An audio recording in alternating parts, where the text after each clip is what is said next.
നമ്മുടെ ഒരു ആഘോഷം നടക്കുന്നുണ്ട്. വയനാട്ടിലാണ്. വയനാട് ജില്ലാ ബാർ അസോസിയേഷന്റെ നേതൃത്വത്തിൽ കൽപ്പറ്റ കോടതി വളപ്പിലാണ് ഓണാഘോഷം. അഭിഭാഷകരും ജുഡീഷ്യൽ സ്റ്റാഫും കോടതി ജീവനക്കാരും ഒക്കെ പങ്കെടുക്കുന്ന ആ കോടതി ഓണത്തിലേക്കാണ് നമ്മൾ പോകുന്നത്. ദീപക് മോഹൻ നമുക്കൊപ്പം ചേരുകയാണ്. ദീപക് മോഹൻ, കോടതി കയറുന്ന സാധാരണ എന്തെങ്കിലും കേസും കൂട്ടവും ഒക്കെ വരുമ്പോഴാണ്. ഇത്തവണ ഓണം ആഘോഷിക്കാൻ ദീപക് അവിടെ എത്തിയിരിക്കുന്നു. എങ്ങനെയുണ്ട് നമ്മുടെ ജഡ്ജിമാരുടെയൊക്കെ ഓണാഘോഷം?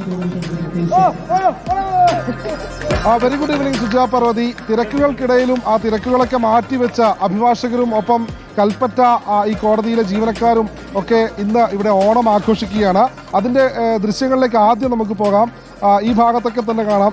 ഓണത്തോടനുബന്ധിച്ച് പ്രത്യേക സാരിയൊക്കെ കൊടുത്ത്, സെറ്റ് സാരിയൊക്കെ കൊടുത്ത് നിരവധി ആളുകൾ എത്തിയിട്ടുണ്ട്. രാവിലെ മുതൽ തന്നെ വിവിധ കലാകായിക മത്സരങ്ങളൊക്കെ ഇവിടെ നടക്കുന്നുണ്ട്. ഇപ്പോൾ വടംവലിക്കുള്ള തയ്യാറെടുപ്പിലാണ്. വടംവലിക്ക് വനിതകളുടെ ടീമുണ്ട്, പുരുഷന്മാരുടെ ടീമുണ്ട്. അല്പസമയത്തിനുള്ളിൽ വടംവലി ആരംഭിക്കും. രാവിലെ പൂക്കള മത്സരമൊക്കെ ഉണ്ടായിരുന്നു. ഇപ്പോൾ നമ്മളോടൊപ്പം ഇവിടുത്തെ ബാർ അസോസിയേഷൻ പ്രസിഡന്റ് അഡ്വക്കേറ്റ് സുന്ദർറാം ചേരുകയാണ്. രാവിലെ മുതൽ തന്നെ ഓണത്തിന്റെ വൈബിലാണ്.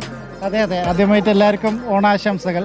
നമുക്കറിയാം, കഴിഞ്ഞ കൊല്ലം നമ്മുടെ ദുരന്ത മുഖത്ത് നിൽക്കുന്ന അവസരത്തിൽ നമ്മൾ ആഘോഷങ്ങളൊക്കെ വേണ്ടാന്ന് വെച്ചിട്ട് ഈ കൊല്ലമാണ് കൽപ്പറ്റ ബാർ അസോസിയേഷനും ജില്ലയിലെ ജുഡീഷ്യൽ ഓഫീസേഴ്സും അതുപോലെ തന്നെ കോടതി സ്റ്റാഫ് ജീവനക്കാരും ക്ലർക്കുകാരും എല്ലാവരും കൂടിയിട്ട് ഒത്തൊരുമിച്ചൊരു ഓണാഘോഷം എന്നുള്ളൊരു പരിപാടിക്ക് തുടക്കം കുറിച്ചിട്ടുള്ളത്.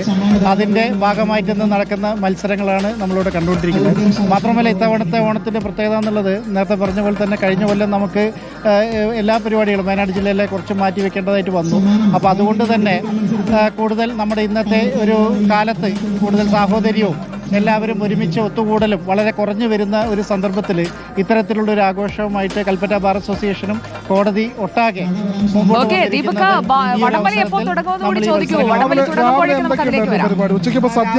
നമ്മുടെ പൂക്കള മത്സരം ഉണ്ടായിരുന്നു. അതായത് കോടതികളിലും ബാർ അസോസിയേഷന്റെയും എല്ലാമായിട്ടുള്ള പൂക്കള മത്സരങ്ങൾ, പിന്നെ വിവിധ ഇനം കലാപരിപാടികൾ നമ്മളുടെ ഓണത്തിനോടനുബന്ധിച്ച് സ്ഥിരമായി നടത്തി വരുന്ന നമുക്കെല്ലാവർക്കും അറിയാം എല്ലാ ആഘോഷങ്ങളും ഉണ്ടാവും. അതിന്റെ നമുക്ക് ദൃശ്യങ്ങളിൽ കാണാം.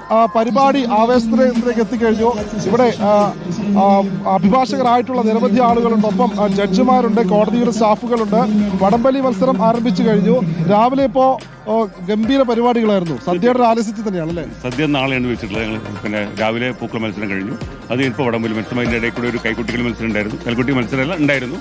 അങ്ങനെ ഇതേപോലെ ബാർ അസോസിയേഷൻ നടത്തുന്ന പ്രോഗ്രാംസ് ഇതുണ്ട്, മത്സരങ്ങളുണ്ട്. അതുപോലെ തന്നെ കോർട്ട് സ്റ്റാഫ് അവരുടെ മത്സരങ്ങളുണ്ട്. അത് ഇതിലിപ്പോൾ ഈ വടംവലി മത്സരത്തിൽ പോകാൻ പോകുന്നത് ശരിക്കും പറഞ്ഞാൽ അഡ്വക്കേറ്റ്സ് ഉണ്ട്, ക്ലർക്സ് ഉണ്ട്, ജുഡീഷ്യൽ സ്റ്റാഫ് ഉണ്ട്. മിക്കവാറും ജുഡീഷ്യൽ ഓഫീസേഴ്സും ഇതിൽ പങ്കെടുക്കുന്നതാണ് ഈ ഒരു പ്രോഗ്രാം മത്സരത്തിൽ. പരിപാടിയുടെ ദൃശ്യങ്ങളിലേക്ക് പോകാം. ടീം എത്തിക്കഴിഞ്ഞു. ഒരു ഭാഗത്ത് ടീമുണ്ട്, 2 ടീമുകളുണ്ടല്ലേ? ഏതൊക്കെ ടീമുകളാണ് ആദ്യ മത്സരം? മൊത്തം 8 ടീമുകളാണ് പങ്കെടുക്കുന്നത്. പതിവായിട്ട് ബാർ അസോസിയേഷനാണ് 1ാം സ്ഥാനം അടിക്കൽ. ഇത്തവണയും അത് അടിക്കാൻ വേണ്ടിയുള്ള ശ്രമത്തിലാണ് ഞങ്ങൾ നടത്തിക്കൊണ്ടിരിക്കുന്നത്. ഏറ്റുമുട്ടുന്നത് ആരൊക്കെയാണ്? ടീം എങ്ങനെയാണ് തീരുമാനിച്ചിരിക്കുന്നത്? വക്കീലന്മാരും ജഡ്ജിമാരും ഒക്കെ ഒറ്റ ടീമാണോ? അത് എല്ലാ വർഷവും ഇതേപോലെ തന്നെ ജഡ്ജസും അഭിഭാഷകരും ക്ലർക്കുമാരും എല്ലാവരും ഉൾപ്പെടുത്തിക്കൊണ്ടുള്ള മത്സരമാണ് നടക്കാറ്. അത് ഏറ്റവും നല്ല രീതിയിലാണ് ഇത്തവണ നടക്കുന്നത്.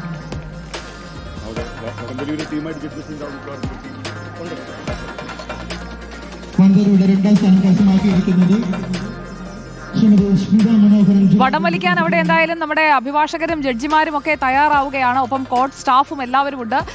വിവിധ ടീമുകളായിട്ടാണ്, 8 ടീമുണ്ട്. അപ്പോൾ ആദ്യത്തെ ടീം അങ്ങോട്ട് അണിനിരക്കുന്നതേ ഉള്ളൂ. വടം വലിച്ചു തുടങ്ങുമ്പോഴേക്കും നമുക്ക് തിരിച്ചു വരാം ദീപക്. വടം വലിക്കാനായിട്ട് പോകുന്നതേ ഉള്ളൂ. അതിന്റെ ഒരുക്കങ്ങളൊക്കെ അവിടെ നടക്കുകയാണ്. അങ്ങനെ